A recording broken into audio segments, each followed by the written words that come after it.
This is the B Shifter podcast. You've got John Vance, Nick Brunacini, and Chris Stewart here with you today. Good to see you, gentlemen. Back at you, JV. Very nice to be here. Welcome to the podcast studio. Today, we are going to talk some about standards and then mandates that are given to us by the law, the federal government, the state government, and other entities that require us to do certain things. But I wanted to start off, first of all, with Chris giving us an update on the Nfpa 1700 activity. You've been on that committee. You've been submitting ideas and comment, and there is a comment period actually open right now. So talk about the standard, what it means to the fire service, and about the comment period and why folks should comment on this. Yeah, so in early 2024, the NFPA initiated the revision process for NFPA 1700. So 1700 was a new standard in 2021, first time it had ever been published. They had worked on it for a couple of years before that. So 1700 is the structural firefighting guide, if you will. It was essentially done best practices based on what FSRI, NIST, and the other research folks had kind of figured out, and then start to apply it to some standard practice of the way things are done around the country. And then it's also there's a fire behavior portion of it, so it applied a lot of definitions to what we need to know in the fire service, as well as fire, just pure fire science information about that's relative to extinguishment, relative to ventilation, and now we have information that wasn't available for the first draft or for the first edition on life safety, right? The search and rescue. So FSRI completed the size up and search study, and there were some conclusions from that. So in this revision process, really taking 1700, breaking it down, looking at where areas can we change, improve, and add new data and information to it. We went through that, and then they also added a chapter, so a life safety search and rescue chapter. So that's a chapter that didn't exist in the first edition.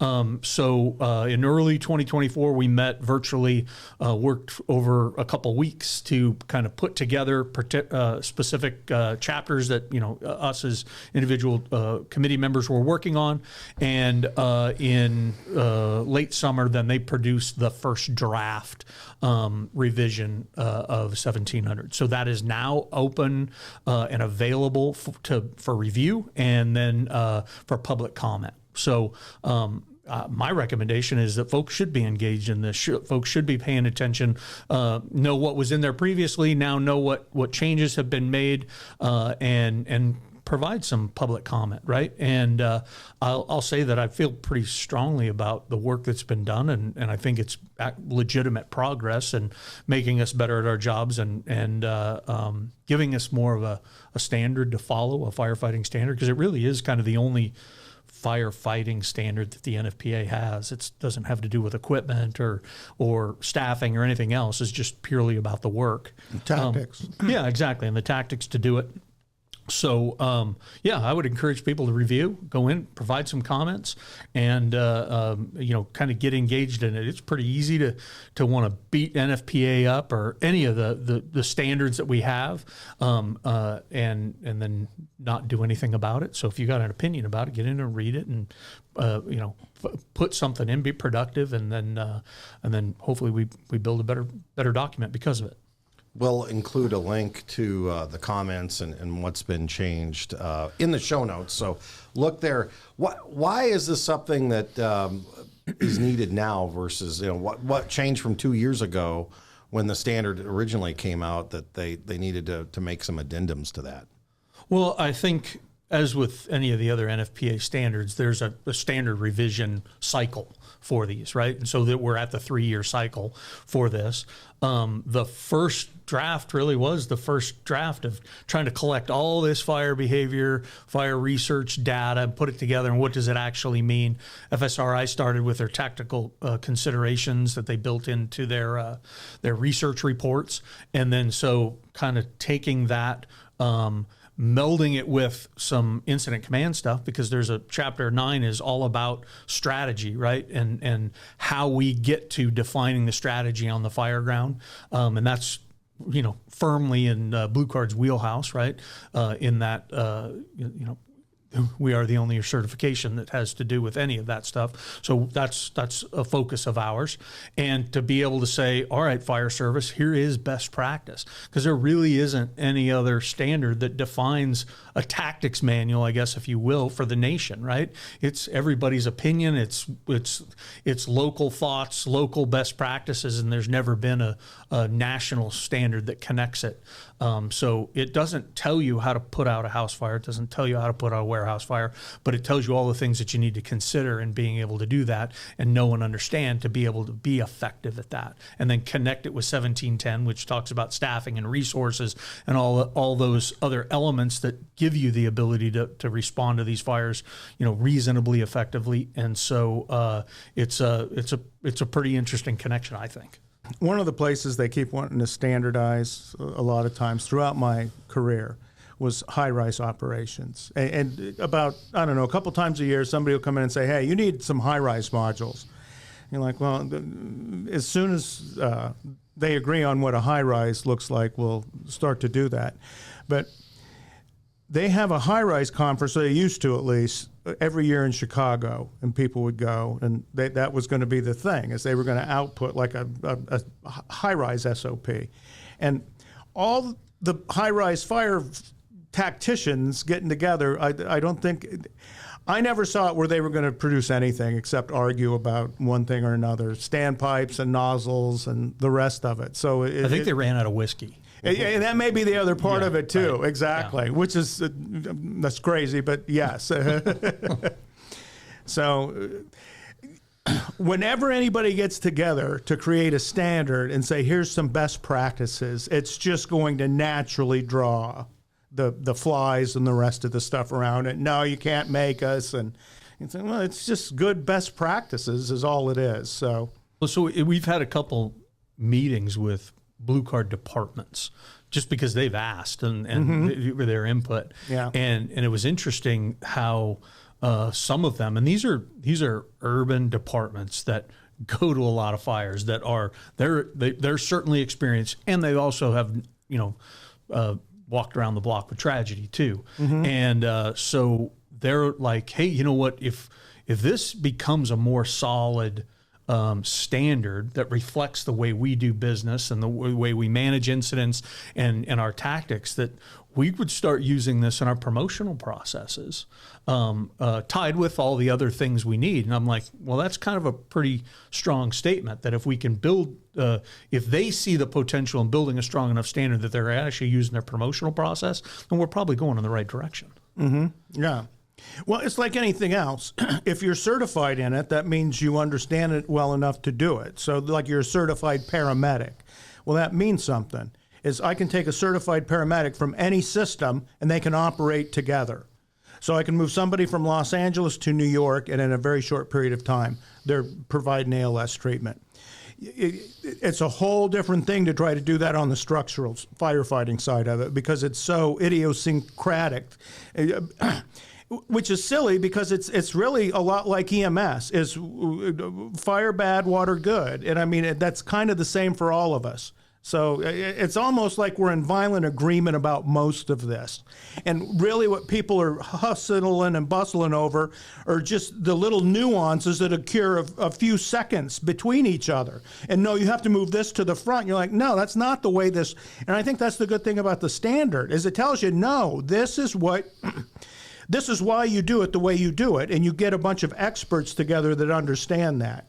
And I think in our service, a lot of times they think, well, I'm the expert. They didn't ask me. And you hear that all the time from national speakers. I'm the expert. They didn't ask me. And you're like, well, no, they had a committee together. You could have requested to be on it and got on it.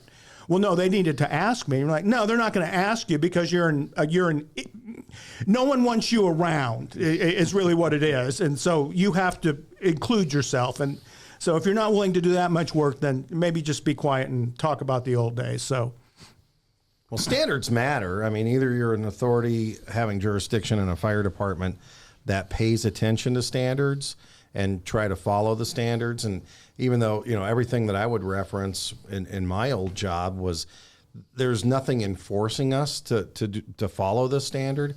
However, if there is a problem here, they're going to reference the standard. They're going to go back and they're going to ask you why you didn't choose to follow it, right? Yeah. If you go to Pierce and you try to buy a fire truck and you don't want NFPA standards on it, you have to sign off and accept the responsibility as the city at that point. Like, yeah, we don't want an NFPA compliant pumper, and I'm going to sign off on it, which I wouldn't do. That's affording you some protection, right? Yeah. Well, laws and standards are the foundation for us to do our jobs. If you didn't have certain laws that allowed you to enter property without a warrant, we wouldn't be the fire department. And they're like, well, why do you enter the property without a warrant? Well, because it's on fire, and if we don't, it's going to burn down the next 4 or 5 houses. Well, you need to go in and put those out. Thank you. The Fourth Amendment? Am I right on that? You just wrote about it. That's the Fourth Amendment. Yeah. Illegal search and seizures. Yeah. What is it? Expediency? Something like that. That's the law that keeps getting tested. And they said, no, you can do this.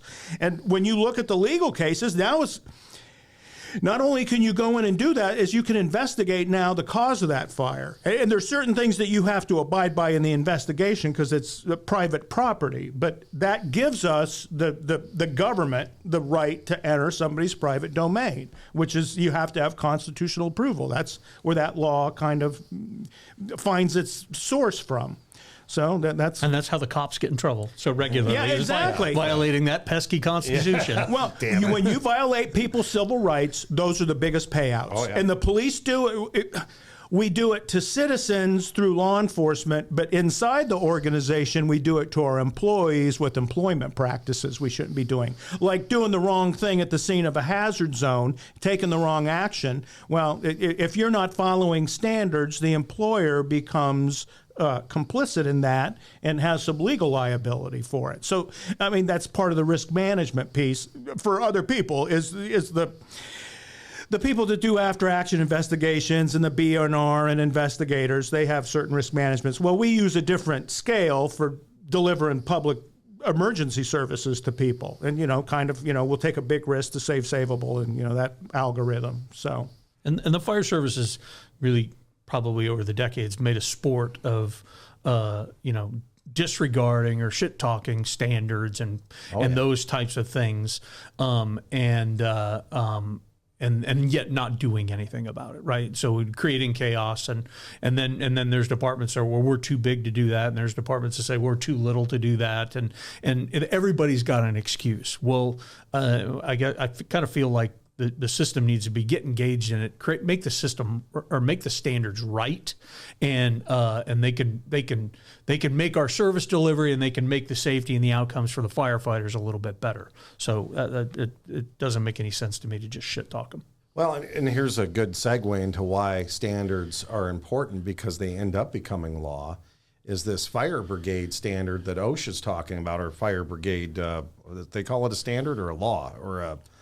I don't even know what it's got a number regulation. In front of it, so CFR 1910-20. 29 CFR 1910.20. Amen. But yeah.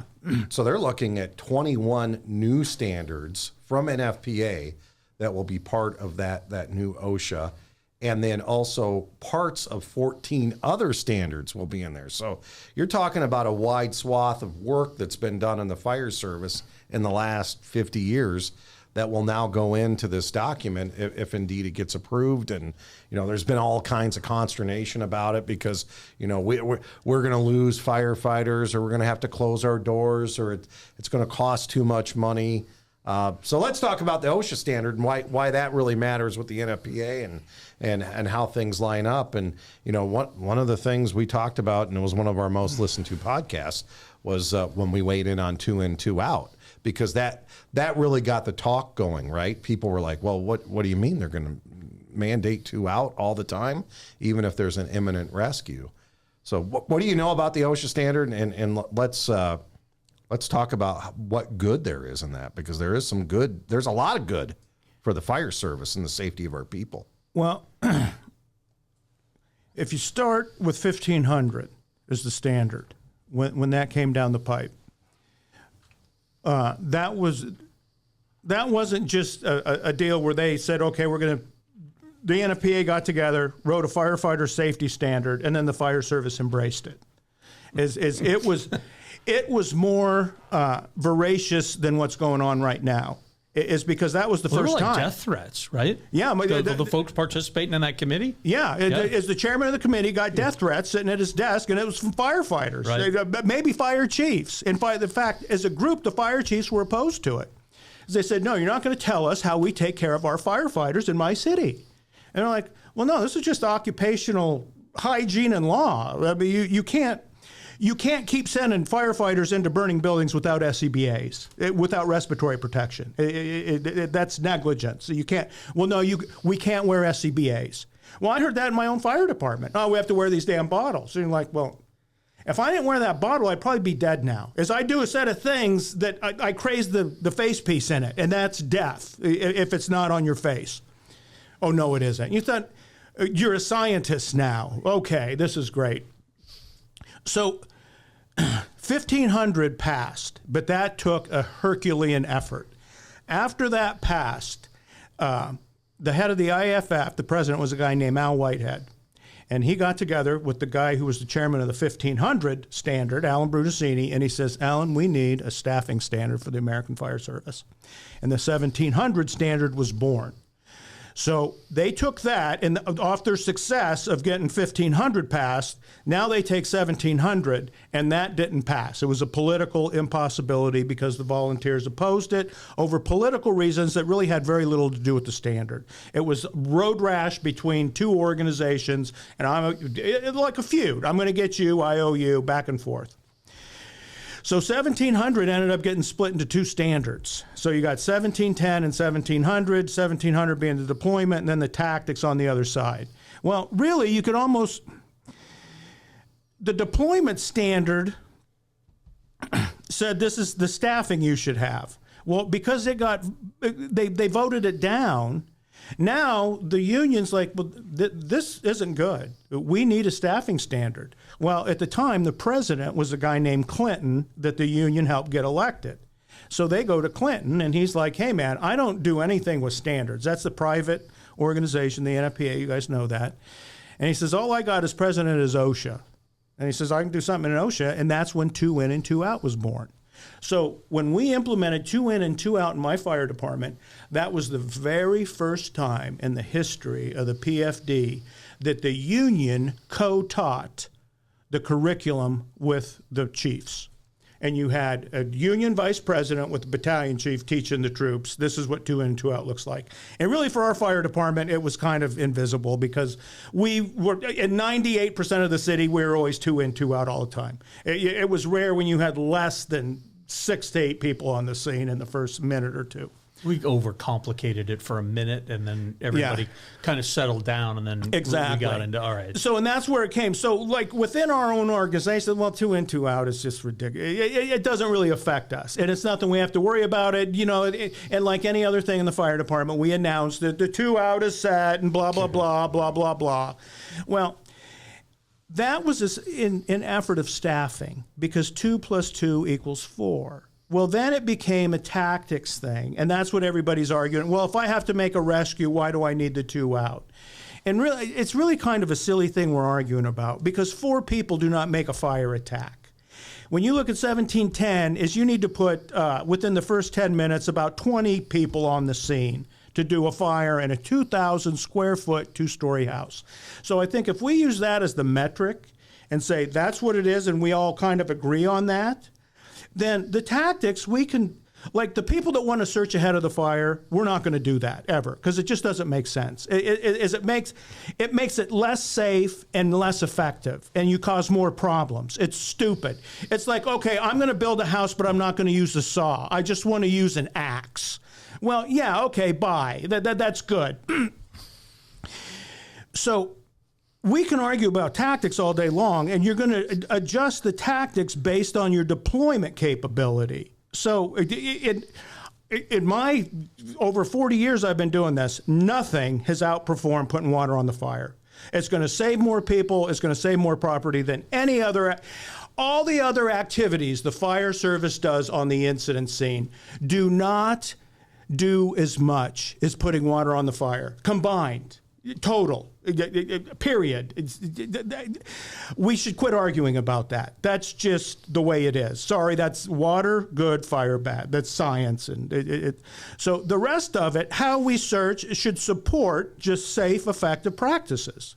So, I mean, that's kind of it. I think we mostly agree on that. So if you work on a squad somewhere, you're going to still do search and rescue, but there's going to be a fire attack going on. It doesn't make any more sense to operate in a burning building. Well, look at the cops. How do they do inside a burning building? Not well. Half of them end up retiring because they get stuck in a flashover. In fact, we tell the cops, don't go in here. Stay out. In their polyester uniform. Yeah, don't go in. Yeah. Well, and then you think, well, yeah, so now we can go in and do all those things we told them not to do because we're wearing turnouts. Now, when you eat the flashover, man, you're going to be having some issues there. So just safe fire attack, what that looks like. And the safer we make it, the quicker we can make it safe, the better it is for everybody. So I think that, and that's really kind of the spirit of the standards, is you get a bunch of people together with these different opinions and they all kind of massage it into the best practices. And really, I think most of the standards have that. Now, for a while, we talked about following NFPA standards. Like, I'm going to follow the hose standard, the pump standard, the tool standard. Well, if you do NFPA hose testing as it's laid out, that's all you're going to do all year long. Is I have to test this hose and flow water through this nozzle and do this and this and this. So those kind of things you just have to make sense of in kind of how are we going to get this work done and make sure that our hoses don't burst and the rest of it. But as far as operational stuff, most of those standards are designed to keep firefighters from taking risk that aren't timed, that don't sequence with that phase of the incident operation. So a lot of times we'll take those risks and it makes things worse. It doesn't improve it. So like we're going to go search ahead of an attack. Well, now I'm spreading the fire in places. I'm exposing more people to hostile conditions. So that's the reason they craft this stuff, is say, no, if you do X, Y, and Z, you can put that fire out in 7.5 minutes versus doing it in 15 minutes and hurting 3 people. And you use less resources doing it. Is it just as a smarter way to do the labor here? So I think you go out and you practice and train with that stuff, and that's the beauty of the fire service, is we talk about it, we train on it, and then training's over at noon, and at 2 o'clock in the afternoon, you're responding to a house fire. When we were doing on deck for the first time, we explained in the command training center what it was, the concept. It took about 5 minutes because we're all tactically connected together. So, okay, we get it. That makes sense. That night we had a house fire. Engine 26, I want you to go on deck in the front yard. 26 copy, going on deck front yard. And they added, we're going to stop by your rig and get the rick bag. Oh, my God. Oh, yeah. I'm going to swoon. And you know what happened about 15 minutes later? Engine 26 put the rick bag back. We broke the lines down, and we started decommitting all the companies. We put the fire out, did everything, did hug and a kiss, and that's it. 30 minutes, there's a wet spot in the road. The satisfied customer, oh, my house is on fire. We hooked on whoever they needed, but we all went back, and everybody stayed at work. Mm-hmm. They took showers. They went on more calls. It was just, you know what it was? It was professional. Well, and so that I got about 50 things that our old crazy old fire chief, beat into our heads of. The first one is if we don't manage it, somebody will. Yeah. Right? Mm-hmm. So we might be getting to this, somebody will. So if the fire service isn't going to be adult enough to say, all right, we've got to connect effective actions, best practice on actions on the fire ground with some form of safety and some form of actual standard for us, hold ourselves accountable for that. Because when we don't do that, we can't actually take care of the customer. That's coming. And so, and like you've said previously, at some point, if we don't get a hold of this, the fire service could be run very similarly to the aviation industry with the FAA and all those other things that are rigidly regulated and standard and trained, and you will not deviate. And if you do deviate, these are the consequences. And so if the fire service isn't smart enough to do that ourselves internally, utilizing the NFPA and hopefully using those NFPA standards in this OSHA standard, then it's gonna be out of our hands at some point. So we can scream and yell and talk about how, you know, it's for them and all these other things that, you know, the evangelical approach to these beliefs, or we can say, okay, these are the things that we know we need to do that both are going to be good for taking care of the customer, and we're going to keep firefighters alive, because there is not there's no lack of work for NIOSH in doing line of duty deaths. There's no lack of data and information that's being delivered to us all the time about maydays, about firefighter injuries. There's a lot of people keeping track of those things, or had kept track of them historically, and then like the injury stuff, we know that now. Those numbers aren't going down. So we're not doing a great job at managing that now. So we better start taking it a little bit more seriously. Otherwise, it's going to be draconian for us. When we first started doing this, we were up north of the border there in Canada. And we're doing blue card for this good-sized fire department. Had, I don't know, over 20 stations. And so we go through the thing, and they were going through some operational changes there. So they're changing, like, the organization for the fire department and training and a bunch of other stuff. And so... They're saying, you know, we got to get to the point where we can train. And it took them a year after the trainers were done to get to the point where they could actually even start training people. So it took a bit. So it took a few years to get it implemented within this fire department. And then they're going along, and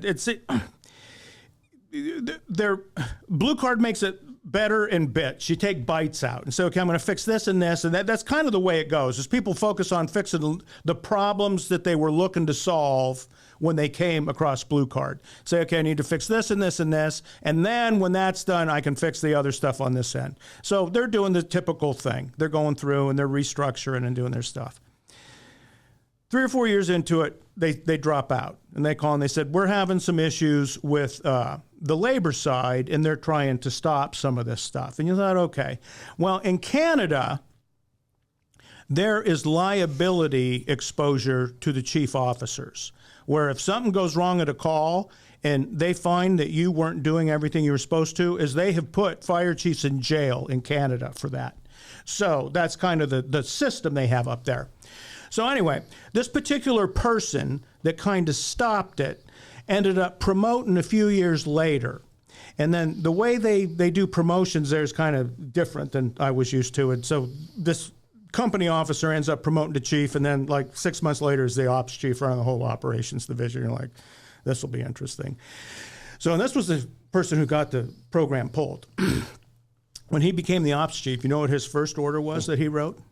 Is every officer that works in the field for our fire department will be blue card certified. Because he now had the exposure to the liability and knew. And so you're smart about it and thought, no, I can do this when I'm over here, but when I'm up here, that's And they're doing it today. They haven't stopped since then. And I think he's retired and gone on. So it's now, I'm not suggesting that we start throwing people in prison, because that's not going to happen anyway. Well, maybe. Yet. Yeah. But I mean, if you start killing firefighters over defensive property that's going to the dump, and you've made that decision that I'm writing this building off and I'm letting them get up on it and it's going to kill them, then you're going to have to wear that at some point. That is strategic negligence right there. I mean, that's why we have a strategy, isn't it? Is so when you say no, it's past time. There's fire coming through 75% of what was the roof. It's going to the dump. Well, that collapse zones, tape, the whole thing, and then the building's going to. It becomes a standard outcome for what that set of conditions. Yeah, we is. Can't act surprised that it happened that way. Well, but we still injure and kill firefighters in numbers that are unacceptable at those kind of incidents, and then we sugarcoat it with, "Hey, this is what it is. If you're not up for dying and that kind of thing, no, buddy. You don't need to be here anymore." This is where the thing's got to switch and say, you are negligent, you're causing the issues, pal. Vance, I think that's why they're doing this, is they're just done. And I mean, there's enough examples of that just annually that you can't make sense of it. So there's other forces or perspectives or whatever that are, wish NIOSH would go farther, right, in their evaluations. Because NIOSH, my understanding and speaking with them is NIOSH it's not about the blame. It's about identifying some causal things that, hey, we need to do these things differently in order to keep this stuff from happening again, right? Well, it's the same 5 NIOSH reports, every one of them. It's cut and paste for tactical death on the fire ground. It's the same thing over and over and over. There's no new ways we knock ourselves off. Yeah, so then there's a perspective of, well, we need to maybe apply some more blame using NIOSH or the accountability, or start saying, well, no, this decision, this human factor is what caused this. And number one, there's not a mechanism to do that, because as I understand it, that isn't what the law says NIOSH is supposed to do with creating these reports.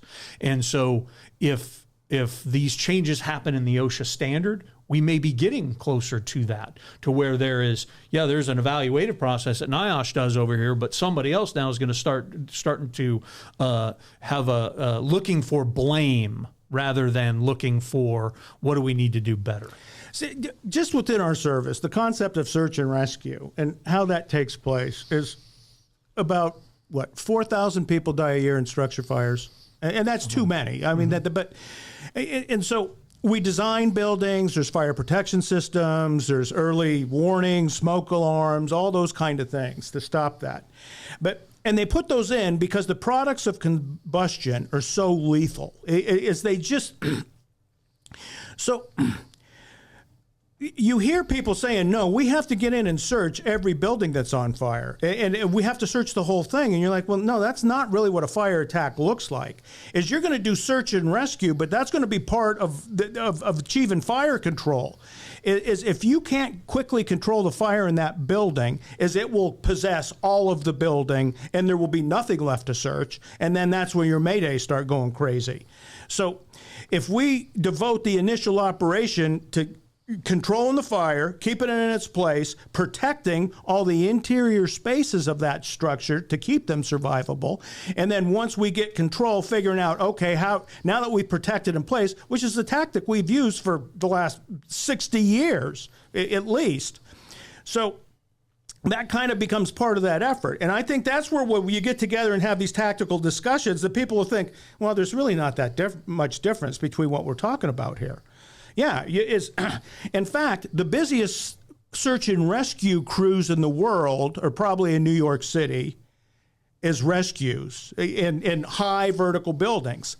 And when you look at kind of one of their first critical pieces of information that they have to process before they actually put a plan together, it's who is putting water on the fire. It's who is addressing the fire right now. That is first and foremost. When I go in, I got to make sure the attack's taking place, because if it isn't, we can't do our job. The attack has to be present for us to come in. So if they can't support us in that way, then so what do they take the line then off whatever? I don't know. But at that point, that's where you're going to have to talk about your tactics. See, and this is all stuff that you figure out before the fire, which is really the best way to do it. Which is, I think, what at the end of the line, NFPA and OSHA wants, is just have some kind of plan when you get there, and then you can adjust it. Some level of standardization, some level of point to say, all right, that was reasonable or that wasn't reasonable, instead of all 75,000 different opinions about what is acceptable and what is not. Well, you ran EMS for a while, right? In EMS, during my career, I do not remember us losing a lawsuit over treatment protocols. Now, we paid out some money due to some customer service stuff. The lack of treatment. Yeah. But when we followed our treatment protocols, That's what it did, what it was supposed to do. I mean, that's why they taught them to us, is this is what you do when you go into an EMS call. So there was a training program that was connected to an ongoing keeping your skills up, the continuing education piece. So that's part of it. One of the issues we have in the fire service is the only standard that we use that looks like that historically was firefighter 1 and 2, and there's no certification to it. Once you got done and checked off, that was it. You were good. If you left the fire service the day after you got checked off, and then you came back 20 years later, your firefighter 1 and 2 slip's still good. Yeah. No, I'm still firefighter 1 and 2. Here you go, right there. When's the last time you took a plug? In 1985. But I'm still good to go. That's what this says. Well, no, you're not. That was a political solution that was given to us. Well, So some of the problem is in states like Pennsylvania, where it's the authority having jurisdiction that decides whether or not you're trained as a firefighter. So you can go to places that 4 hours of training, here's your turnout gear, here's the SCBA, go on the call. You got other states that say 260 hours. So there's a wide delta of what is a minimum standard for a firefighter and what's acceptable in different states. And it's vastly different depending on where you go. yeah, California, you got to go to college and get your slip, and then the fire department hires you and trains you again. I mean, like you say, it's so Yeah. different everywhere else. So we just don't have that standard throughout the United States. And it's interesting when you start to look into those states that have those types of standards compared to other things, the volume of injury, the volume of firefighter death, and the lack of standardization in how they do that is way different than maybe in other states where there is maybe a better standard. And I would challenge people, since 1997, NIOSH has been investigating these, and you can look at those states, because I have. When I go to certain places, I look at what the state has done traditionally, how it compares to states with no standards, and it's like, well, and sometimes I'm pleasantly surprised. I mean, I've gone places where they're aggressive, but in the state of Georgia, 4 firefighters since 1997 have died in the line of duty inside structure fires, versus we go to states without those standards and you're in the high 20s, low 30s. So it's even the line of duty deaths. And I don't know anything about the injuries, but I'm sure those are a vast difference as well. Well, in the fire service, people are drawn to it that want to take a risk. That's part of the thing. I want to jump out of an airplane and parachute. That's kind of why I signed up here. That's their high. Yeah, and that's all good and well. That's our workforce. That's what a B shifter is. Well, the problem is you can go and take a risk, but when you get caught up in it and you get injured or the fire grabs you, you're not helping anybody. In fact, now you're putting all the other firefighters at risk because they got to come save your ass. So that becomes the other part of it. Is there's a lot of ego idealization about what we do and how we do it and why we do it. And you think, well, no. We have managed, I mean, just during my career and then doing this, a lot of different tactical situations. And really, the best ones, you solve them quickly without a bunch of fuss and muss. There's not a lot of chest pounding. First companies get there, they put an attack on the fire. Everybody comes in behind that and supports it. Offensive fires are over. They don't last 15, 20 minutes typically. If it goes beyond that, it's probably going to end up being defensive because the fire's in places that you can't get to it. It's going to grow. It's going to do a set of things where we just can't put it out. And everything is trashed in the meantime. So that's why we call it defensive. There's nothing left to save here. And sometimes we'll search that whole building. Sometimes we pull up as defensive from the onset. I pull up at an old commercial building that's had 3 fires in it, and there's fire through the roof. Oh, we have to search it. There could be people in there. No, there's not. There's no one in there. It's a vacant building that's fully involved in fire. If they were in there, they ain't there no more, and they're in whatever dimensions next because it's not survivable inside. Well, you would have our own people say, well, are you God? What are you talking about? Am I God? Well, you don't know that they're not. Yeah, I know. I do know they're dead. You don't have to be God to know that. See, this isn't a religious thing. It's just science. It's science. Yeah, it's 1,000 degrees at the floor. They're dead. Yeah. We have a deal where the fire chief in our fire department passes a law. You can't ventilate lightweight red tile roofs, new construction. Can't do it. Old ladder guys come in. The oldest ladder guy from C Shift and his Frankenstein monster come in with like props and samples and PowerPoints. And so he goes through the whole thing and says, we have to get back on the roofs. I said, why? And he says, well, because now our companies are pulling up to the scene of these fires and they're facing backdraft conditions. I said, really? And he says, yeah. He says, and I mean, he's being kind of smug. You guys, you've been chiefs a while. You know what a backdraft is? Well, isn't that where the temperature is like 1,000 at the ceiling and at the floor? There's no oxygen inside and the fire won't burn? And he's very good. Oh, thank you. Teach us more. Yeah, maybe Frankenstein can do a hand puppet next. Or have a heart attack on a roof. Yeah, that's going to happen later. Yeah. So he goes on and on and on, and he does his thing, and he says, that's why we have to do this. And I said, okay, you made your case. And he's like, yeah, I did, didn't I? And I says, backdraft conditions, search and rescue. You explain that to me. What's that look like? Well, you go in and you do a right-hand wall search, blah, blah. It says 1,000 degrees at the floor. Come on, Freddie. Just a minute. Him and Frankenstein go out in the lobby. 15 minutes later, Hinton goes out to find them. They've left. They left their computer. They left their roof sample. They just left. I thought, I guess he figured it out. You want to do something that doesn't need to be done. Why? So we can do search and rescue. Nobody's going to do search and rescue. It's 1,000 degrees at the floor. They're all dead. It's not. And you know what fixes that? Water. Yeah. Uh-huh. Only 100 times out of 100. Yeah. Which you don't carry on your truck. Uh-huh. Yeah. Well, there's two sides to the OSHA standard that I've heard lately about the new one, the fire brigade. Number one, I've had chiefs coming to me. It's like, I've used this to justify our manpower, the 2 in, 2 out. Yeah. So I get that. I get that being a concern. I guess the elephant in the room is come out pretty heavily against it, I think. And they're saying they're going to cease to exist as a fire department if they have to follow these standards.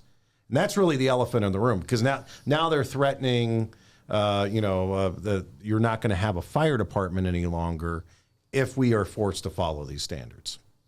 Wasn't that a similar argument to we have to put all the firefighters inside of an apparatus and we'd like them to wear a seatbelt too? That was going to slow us down and that was going to to killing people. Yeah. SCBAs. Yeah, no, we can't wear that. Wearing SCBAs, wearing bunker pants. We're going to get in too deep. Yeah. And so Hoods. I think we always, as a fire service, we're always coming up with excuses why we can't or shouldn't be better, or excuses why we can't or shouldn't be safer. Right. And they're not mutually exclusive. They've got to live with each other. They've got to reside in the same house. So I don't know why we keep saying this. Yeah. Is it hard? Has the political body taken advantage of the fire service by we're not treating the fire service.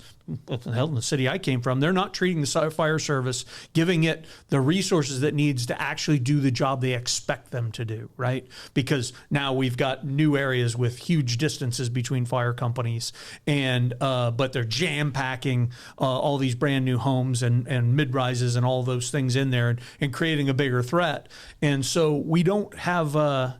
We're always looking for that excuse why we can't, rather than figuring out, all right, what is the stuff we need to do? What is the absolute fundamentals of the things that we need to do to be effective, and then do that, and then quit spending our time on half the silly bullshit that we spend time on, that we give credence to when we don't need to. Well, the problem for those people saying we can't do this and it's going to break us and the rest is there's departments that are doing it, that are just like you. And they've said, no, we're going to be a professional organization. The customer deserves a professional response. That's what we're doing. We're delivering customer service to people. A lot of these folks are saying, no, this is the way I validate what I do day in and day out and who I am, is I have to get up here and cut a hole that looks like this on every one of these or it didn't happen. And you're like, that ain't the way this works, is we go out and we deliver whatever service needs to be delivered. That's what the fire service does. We do it with everything else. We used to have to jump into the trench to save the workers. Yeah. Somebody figured out half the people that die in a trench are those rescuers who show up to save dead workers that are buried. 1 out of 1 million buried workers lives. That means you got 1,000,000 to 1 chance that somebody's going to be alive down there. They're all dead. That's not... You have to be a realist, especially when you manage things strategically. That's where strategic management provides safety for the entire incident operation. That's how it's we embed it as we do it. That's the only way it'll ever work. If we're waiting for the safety officer to show up with his green helmet and his 27 safety monitors and meters, it don't get safer when that person shows up on the scene. It is when we do it ourselves, the first in companies get there and they do it properly, that saves the day. That's called professionalism. That's really what it is. And professionalism doesn't mean that you're full-time, part-time volunteer. Professionalism is how you approach your job. Exactly. It has nothing to do with pay. Yeah. Yeah, so I keep going back to your dad's thing is if we don't manage it ourselves, somebody's going to do it for us. I feel like they're trying to do it for us right now. And then simultaneous to that is a fire service is we got to quit cherry picking the data. Yep. The data we like and ignoring the data we don't like. And use all of it to inform our picture and inform what decisions and policies and standards and practices we're actually going to use, and be consistent about it. Right? Is you can't use some data to argue against, for instance, the 2 in and 2 out standard, right? And then ignore that same data that refutes some of the fireground tactics that we want to implement, right? Because it's self-actualizing and it's the only way I can get hard these days. Yeah. Right. So I don't quite understand it. We need to quit using or quit playing that game. If we're going to be actual professionals, use it all, look at it for what it is. Well, you said it earlier. It's like a fire department has a certain response time, right? So since we've retired, the response times for our fire department, every fire department in this country have gotten longer. Yeah. Because there's fewer firefighters and there's more people in more concentrated areas. So if I'm the fire chief, the best thing I can do for search and rescue for buildings is advocate for enough resources that I can have a 6-minute response time all the time and not a 9-minute. With companies that have water to put the fire out. Exactly. That can take effective action that not only helps the people in the building, but 30 minutes later keeps all the people in the other buildings, the exposure, safe. So that becomes the deal, is getting enough to keep the deployment system where you can keep doing emergency services. Because at some point, if the response goes from 8.5 minutes to 12.5 to 15, you're not a fire department anymore. And then somebody is going to start looking at those numbers for EMS to begin with, because there's not a body politic for fire yet. We police that ourselves. The EMS people police EMS. So they're going to say, no. And they'll put a number to it. They'll say, in the last 6 months, we think 150 people died because of your response times are double what they should be. And you're not intervening in a time. Well, when you look at service delivery as an emergency service agency, as a strategic level, where do you save most people? This isn't to minimize any service. It's all very important, but it's EMS, on the EMS side. Yeah, because we go on 10 times more of those calls. 100. And at least 10% of them, we actually make a difference.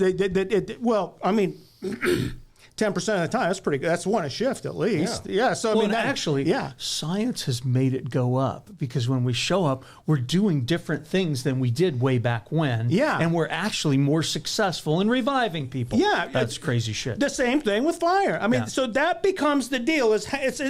You're not turning it into a game, but it's like, how can I be as effective as possible in the quickest times? That was our goal. Turn it around, be done, next. We're ready for the next one. In 1991, I never went to a full arrest with a save. And now it seems like I go to them on a regular basis.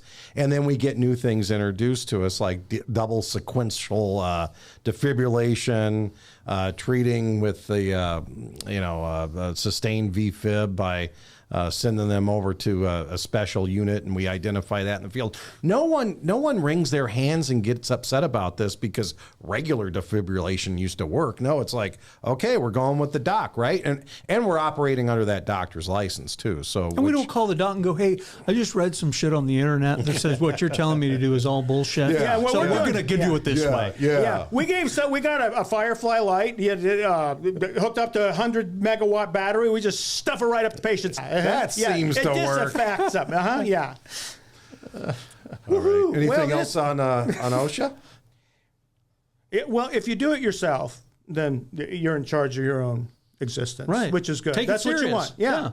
In fact, when they come to town, and they came into our fire department, and they find us once a little bit, and we said, well, we're doing this and this and this, and they kind of went away after that. Yeah, in fact, I still have the certificate, a copy of the certificate that in the one I was involved in, and it's not a pleasant thing that they give you because it says willful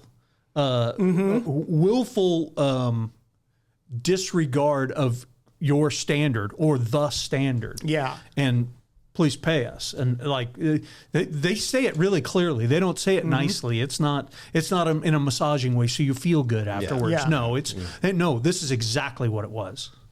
Yeah, It's an enema. Yeah. Well, and the only way you're going to be able to defend yourself from any of that, from outside regulators and influencers coming in, is if you have your own system you're using. And people, you're just selling blue card. Make your own system. Other fire departments have done it. No, this is what we do. Now, clearly, it's not as good as what we do, but yeah. But that's kind of it. Their books are 40% off right now. Just so you know. Exactly. Yeah, exactly. End of the year savings. Yeah, come one, come all. Yeah. But that's really kind of it. Is fire departments that are in charge of their day-to-day activities tend to do a lot better in those kind of things, especially that can explain why they do things the way they do it. If it's just, well, we get there and it's instinctual, you think, okay, you're right about the stink piece, but yeah. I was born with the knowledge. Yeah, FDNY is the G all the little G's want to be, right? And in a lot of ways. But they have people who want to emulate have no idea what the response is, what the deployment looks like, what the training looks like. And we brought it up on this podcast before that if you're going to make lieutenant, you go to school for six weeks. You're off the line. If you make captain, another 6 weeks. You make chief, it's another 6 weeks. I mean, they train you for the job that you're going into. It's not through osmosis or magic. And you do the work plenty. Yeah. Right? You can't fake the work in that system to get to those places. Well, you guys want to do a timeless tactical truth? Oh, yeah. Before we go? Timeless tactical truth from Alan Brunacini, available at the B-Shifter store. Speaking of things being available for gifts, you still have time to shop for Christmas. Okay, this is the 7 of clubs, and it says the IC assigns task level companies to tactical level bosses to maintain an effective span of control.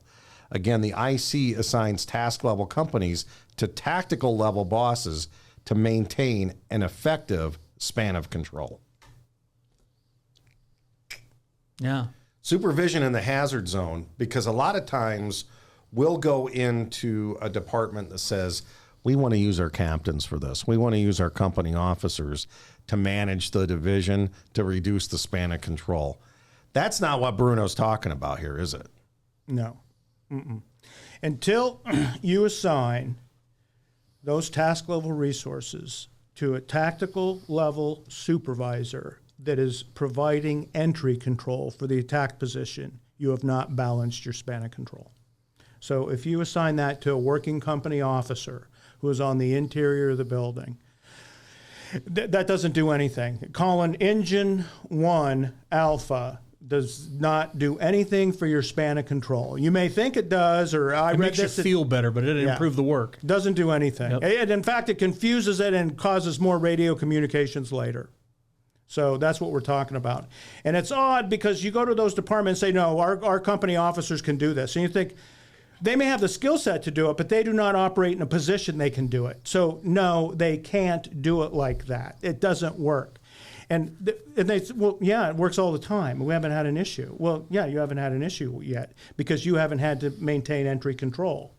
As soon as you have to and it becomes urgent, then it goes to shit.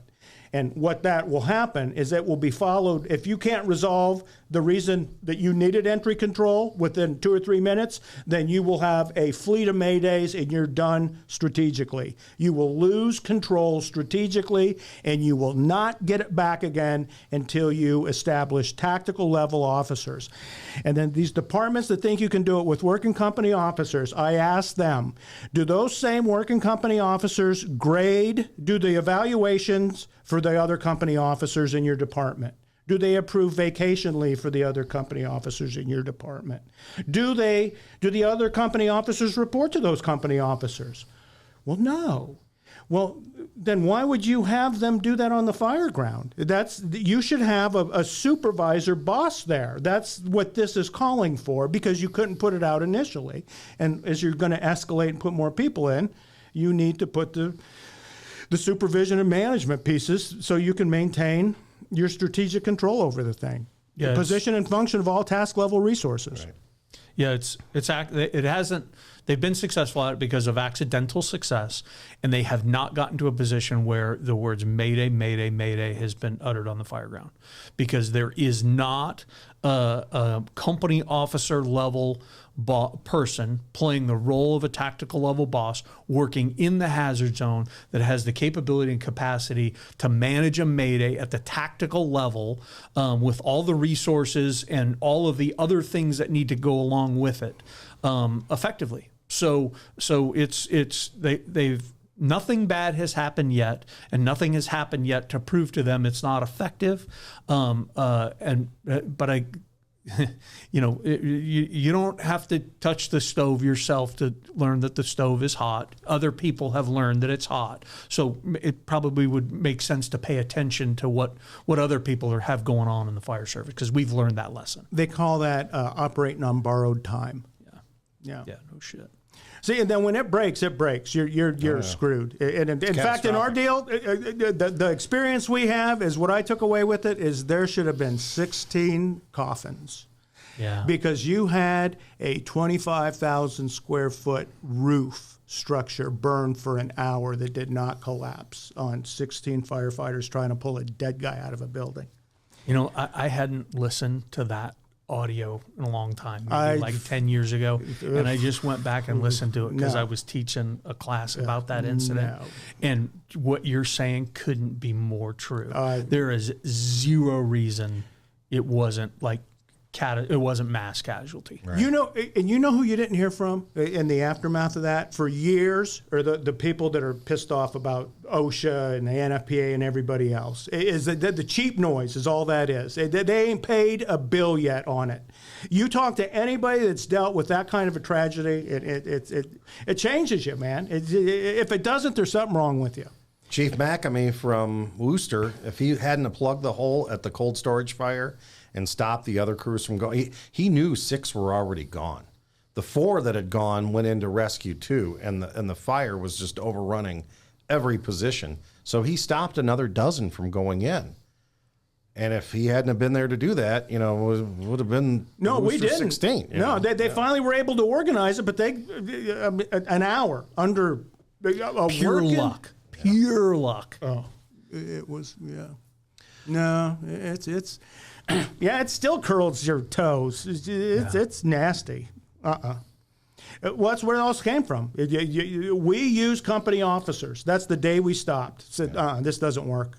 It's just so you know, we didn't stop. That's one thing that's still going on, and that's not understood that they need to do it. We stopped for a little while. Well, for a minute. We took a breath, and then the world changed. Yeah. Mm-hmm. Thanks, guys. This has been a good talk. We'll include the OSHA information and everything else we talked about. Yeah, we'll put the 1,700 links into. Yeah, we'll put all that there, and you can look it up for yourself and get involved. All right. Well, thanks, guys. Excellent. Thank you for listening to B Shifter. We'll talk to you next time.